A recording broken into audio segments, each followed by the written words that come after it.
This is all the really cool stuff that I saw at Mobile World Congress in Barcelona 2025.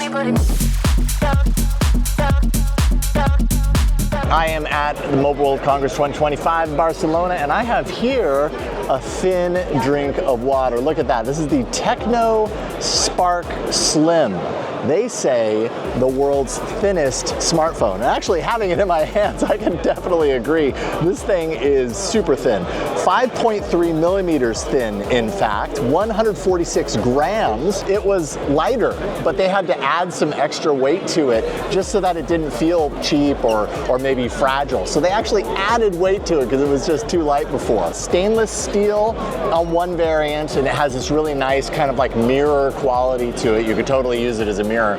This is the ceramic model, which looks really nice as well. You've got two cameras up here with a little lighting system around them, 50 megapixel telephoto, 50 megapixel ultra wide angle, and then of course on the front you've got a front facing 13 megapixel camera. It's thin, but you still get a lot of battery in here. Actually, 5,200 milliamp hour battery. And I asked, is this because of silicon carbon technology? He said, no, we don't have silicon carbon in there. It's our own, special technology around the battery tech that we put in there. Don't quite know what that means exactly, but nonetheless, yes, it's thin. That doesn't mean it sacrifices on battery. There is no release date yet for the Tecno Spark Slim, other than later this year. So, if something this thin appeals to you, you gotta wait a little bit. But I gotta say, in person, this is a really slick device, and this booth is busy because of it. Having just been at the Tecno booth with the Tecno Spark, the really, really thin smartphone, now I'm at the Samsung booth, and as opposed to when I was at Samsung Galaxy Unpacked, they have their Galaxy Edge device on display here. It's actually, it's so close I could reach out and touch it, but I'm not going to because the handlers here keep interrupting people who are trying. But you can kind of see, up close just how thin the Galaxy Edge is, and in person it is thin. What I'm trying to figure out is how does it compare to the Tecno Spark, because that thing, maybe it's the rounding of what the Tecno Spark had in the design around the edges versus what we're seeing here with the Samsung Galaxy Edge. It's a little bit more of a flatter design, and it really kind of, the illusion of the rounding versus the flat approach is very different, and I wonder which one is actually thinner. I don't actually have an answer for you, but we'll find out soon. And then there was my dear Project Moohan, reunited with Project Moohan after wearing it at Google a couple of months ago. Oh, Project Moohan, when will you rejoin me? What a nice headset. It looks really nice up close again, and to see it kind of up close and in person, this is going to be a really cool headset once it finally releases. I can't wait for you all to experience it the way I did, but you can kind of see, I don't know if it's coming through on video, some of the cameras, the downward-facing cameras. That was what allowed me to have my hands in my lap to do some sort of controls and kind of relax into the experience. It's a pretty solid device, I gotta say, and it was really comfortable too. There we go, Project Moohan. We're so used to nothing having the whole glyph interface. I'm at the DOOGEE booth here at Mobile World Congress, and what do you know? They've got phones that do the glyph thing too. This is the Blade GT, and I'm not quite sure if these, they don't call it the glyphs. They call it, what do they call it? Studio Quality Light ELF. So this is apparently the ELF lighting, and I'm not sure if they do kind of like the different kind of dancing patterns that nothing does, but this looks pretty similar. I didn't know that there were other companies doing the glyph thing, but apparently DOOGEE is. I can't just walk by and not go like this. Whoa.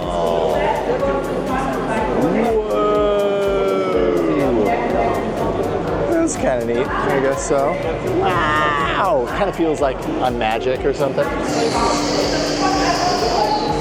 That's pretty neat. At the Honor event at Mobile World Congress, I got the chance to spend some time with the Honor Watch 5 Ultra. And this is a smartwatch that actually in some ways looks a lot like the OnePlus Watch 3, which I think is a good thing. 46mm titanium chassis, has an angular machined aesthetic, sapphire glass watch face, so durable, 1.5-inch AMOLED display, really nice and sharp, a little bit of extra bezel there.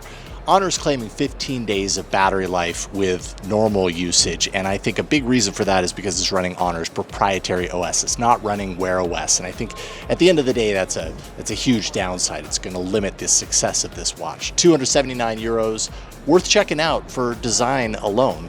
We'll see how it does in the market. I'm at the LG booth in a soundproof room with Jin Yong, who is going to show me anti-deep voice. Tell me what we're doing here, and then we can figure out what this leads to. The right screen we're going to show whether you are real human voice or AI generated voice, and the left screen we're going to generate an AI voice to test the Ixio. So we're gonna try to create an AI voice with your own voice. We got privacy policy about recording your voice. We're gonna delete it just after the demonstration. I agree. Okay, thank you. When I press the recording button, please read just sentence to the mic. We will send you the final version of the proposal. We will send you the final version of the proposal. Okay, that sounds like me. So the right screen shows that you are a human, so it's a human voice. Well, that's comforting. And we're gonna generate an AI voice with your own voice, and this is a famous scam scenario on our country. So let's try about the first one. So it's you are pretending investigation team and trying to get personal information from them. So we're gonna trick the right screen. So the call came. This is the investigation team. Your identity is being reviewed for financial fraud. Was it similar? Yeah, it's similar. Yeah.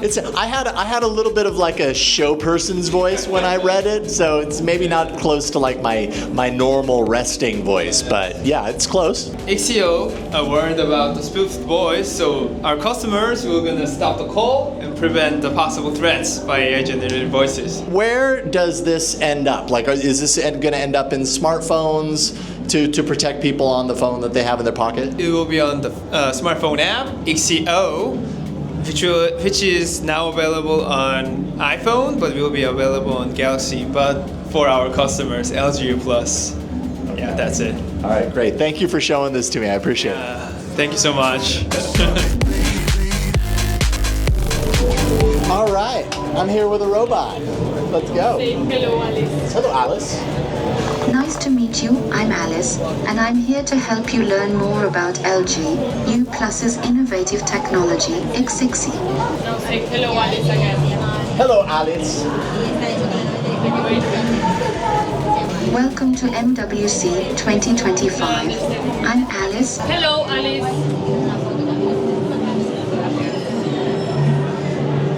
Hello, I'm Alice. I have a short quiz for you. Do you know the name of LG U+'s AI brand? Yes, it's Ixi. That is correct. Here is a little gift for you. Right there. Yep.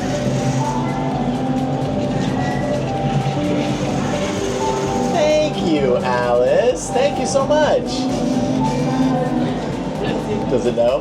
No. Alice, he wants to take a photo with you. I only provide event-related conversations. She's tired. Would you She like doesn't to want to take take a my photo quiz? with me. It's okay. It's okay. You deserve a break, Alice. Can we take a photo, Alice?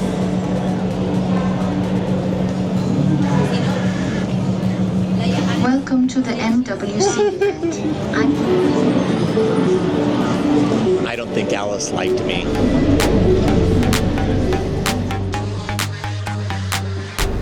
I love taking a look at concept phones. It doesn't look like a phone though. It looks more like a camera. It is actually a phone. It's a Xiaomi 15 but it has this modular snap-on camera lens. Modular optical system is what Xiaomi is calling this. f1.4 aperture. It has this magnet around the side, and you can see where it connects onto the phone. Also the pogo pins, and that's kind of, you know, how it snaps into place with the data connection. Boom, it's on there. It's nice, snug, sturdy, 100 megapixel micro four thirds lens that you get with this on the Xiaomi 15. Of course, in the interface, let me see if I can pop this around and we can kind of see there's a little button on the interface that if I tap into that, it swirls and it finally switches over to the lens itself. So right now I'm pointing at the Xiaomi lens and you can kind of see it flickering there.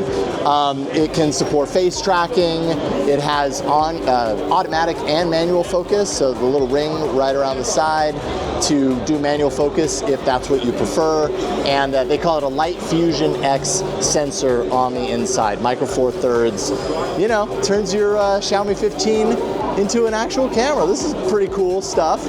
Certainly not the only thing that we've seen here at Mobile World Congress with an interchangeable lens system like this. And I think it's RealMe has another concept that I'm going to see if I can get some time with as well, though don't hold your breath.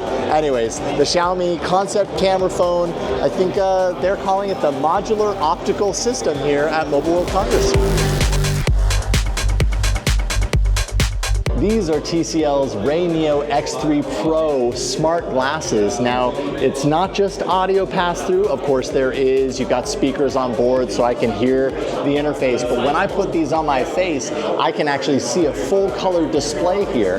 And if you look on the side of the glasses, you can see a touch panel that allows me to interoperate with the OS running underneath. So I could take photos, I could shoot videos, I could point the lens at a sign that's in a different language and have it translate that automatically, do all sorts of the AI kind of interpretive stuff that's really hot right now. And as you can see, the form factor is smaller than it has been in the past. By comparison, they're a lot chunkier, right? Well, this is the newer model that's coming out very soon. Now, we're finally getting to the point to where these things look more and more normal with every iteration, and yet they can do so many really, really cool things. The X3 Pro, pretty cool stuff from TCL.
All right, I'm at the Nubia booth, the ZTE booth actually, and I've got the Nubia Z70 Ultra in my hands here. And what makes this really interesting, I got a little tip from a friend here to stop by the booth and take a look at this phone because it has a DeepSeek AI agent embedded on the phone. You can kind of see on the side is a red button. That's kind of like the action button.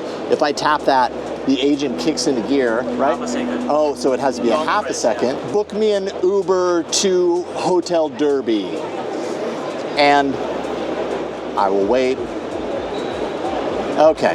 And now the DeepSeek agent is, I believe anyways, yes, it's following the process to book me an Uber. It's not going to actually make the purchase without my confirmation, which is another big trend of agents on device right now, but I just find this really interesting. This is definitely a trend that I'm seeing all over MWC, is that agents are coming to smartphones, whether you like it or not, and they're all, you know, kind of getting into the phone and doing multiple steps as agents do, and you can kind of watch it on the display while it's happening on Nubia phones with ZTE with DeepSeek, which everybody's talking about too. So very interesting stuff coming from ZTE. So what do you think of that, Jeff Jarvis? We've been validated. AI inside for a new era at the Intel booth. Do you think they know about our podcast called AI Inside? That's pretty funny. I did not expect to see that looking up. But you know, I feel kind of validated. I'm at the Samsung display booth because I got a tip about a foldable, portable gaming system. As you can see here, it is a prototype, so I already made the mistake of touching it once, and right underneath it is a little thing that says, "Don't touch," so somebody yelled at me. Anyways, it's a prototype, and you could imagine kind of a clamshell where it snaps closed, and then when you're ready to game, you open it up and you've got your controls. And I think that's kind of really unique how the directionals kind of fit into the whole. But really the technology that's being shown off here is taking the foldable screen from something like a Z Fold and putting it into even more form factors like a portable gaming display. Yeah, I think that's pretty neat. I'm surprised we haven't seen that before. And then kind of like Bigfoot, we talk about these designs on the podcast all the time. We see other people's photos and videos of them. Now here at Mobile World Congress, I'm taking a look at the Flex. I think that's a G. It's kind of hard. Oh, there we go. Okay, so it's the Flex G, which is folding into itself. I really wish I could get my hands on that. And then over here is the Flex S that kind of, does the flip-flop method of folding. That's probably not what they call it, but that's what I'm going to call it. And so you see the different kind of approaches, different styles. Of course, Tecno also has a trifold design here at the show. And I got to say, it's a little sleeker than what we're seeing here. This thing has some really fat kind of bezels on the side and stuff right over there. But they're prototypes, as always with these sorts of things. They're just prototypes.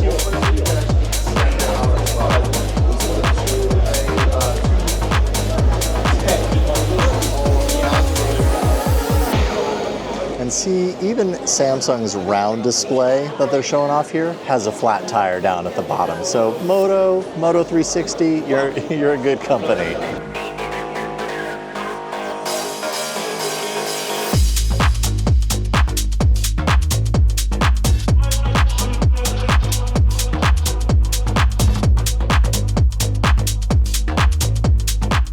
All right, we got the RealMe concept phone. This is another theme that I'm seeing at Mobile World Congress, which is the removable lenses, right? And so we've got the little ring, we've got the sensor here. Without the detachable lens attached, you still have a normal camera phone, right? You can kind of see the two cameras up there, but with the big sensor right there. And let me see, I gotta get into the box, pull out this extra ring. This is kind of like the conduit to allow for, let's see if I get this right. Okay, so it snaps on, I'm gonna rotate, and that locks it into place. This can no longer come off. It's like literally locked into the phone, as opposed to Xiaomi's version, which is a magnet. If you jolt, it might pop off. And then we've got the little red buttons, I'm hoping, anyways. Maybe I'm missing it. Oh, there we go. Okay, I don't want to drop this. That would be really embarrassing. What am I missing here? Let's see here. Aha, there we go. Okay, now we got it locked into place. Really happy I didn't drop it. And now you've got manual focus. There is no automatic focus on this system. It doesn't pass through automatic to the camera. But, for all intents and purposes, you got a camera. This is a sight to behold. It's got some weight to it, of course. And the phone on the other side maybe feels a little fragile compared to like if you had an actual camera housing, a camera base there to grasp onto. But nonetheless, this is really neat stuff. I do want to throw a quick thank you to Honor, who sponsored my travel for the event. I literally could not have gone to Barcelona without their assistance, so thank you, Honor, for that. I'm really hoping that I get to do more travel like this, because I think to kind of round all of this out, you know, having reported on Mobile World Congress for so many years, well more than a decade, from afar, and then this being the first time there, what I realized being there is this is like a conference for me. You know, it's really mobile focused. Obviously, it's in the name, but smartphones, innovation in that realm, wearables and stuff, like there was so much to be seen. And I only scratched the surface. So once again, I want to go back next year and I want to do twice as much coverage. And, you know, we'll see if I can pull that off. Anyways, hit subscribe, like the video, but really just subscribe, because then when I go back next year, you won't miss the video. And then I'll be happy because you're here with me through everything that I do. Thank you so much for watching my coverage of Mobile World Congress 2025. We'll see you at the next event. Bye, everybody.